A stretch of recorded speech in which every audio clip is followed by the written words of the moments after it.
So hey guys, welcome to another Warframe video, and today I want to share with you my actual live build on Voruna now that I've had some time to tweak it and basically refine it a lot more. The idea behind this build was to just make a very simple yet effective melee blender, so it's tanky as hell and it does a ton of damage. Now this is kind of like the cheap version of the setup, which is 3 Forma or a Forma and then 2 Ds, but in the future I might go with an Umbral setup, which will of course require 2 Umbra Forma. If you're gonna play Voruna a lot, definitely go Umbral. For the aura, you have 2 options here, either Steel Charge for just straight up melee damage, or you can go Growing Power for more power strength as you proc status on enemies. Steel Charge will also give you more capacity though. Now after that we have Eternal War. This is here just to sustain War Cry, which we have subsumed over our 4th ability for some nice buffs. And then I have Streamline in here. Now this isn't entirely necessary because this setup generates effectively infinite energy at all times, so you don't necessarily need Streamline, but it definitely helps if, like me, you are very trigger happy with the abilities and you like using them all the time. After that we have Intensify and Power Drift in the Exile slot for a bunch of extra power strength. Then for some defense, we have Vitality and Adaptation for health and nice damage reduction. And then we have a combo that you don't see all that often, and that's Health Conversion, which is a Symmetry mod that gives you 450 armor when you pick up a Health Orb, and it stacks up to 3 times. This is a ridiculous amount of armor.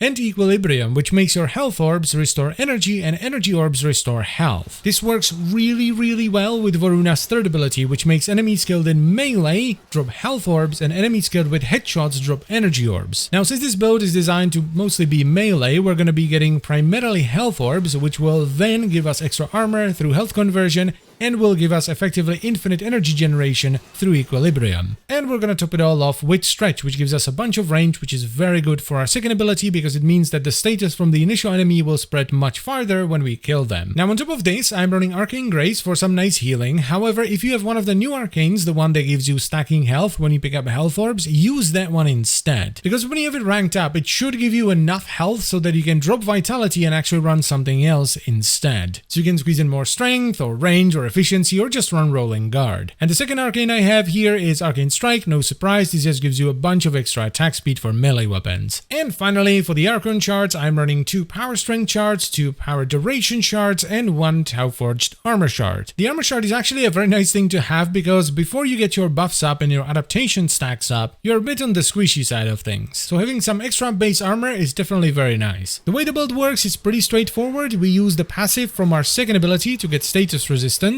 We activate our 3rd and 4th ability to get Health Orb generation and get some nice buffs from War Cry, and then we use our 2nd ability to bounce around and spread status, which also sustains our 3rd and 4th ability as we kill stuff. So you don't have to worry about sustaining these at all, basically. You don't have to use the 1st ability too often because this build does more than enough damage to absolutely massacre 99.9% of the game as it is.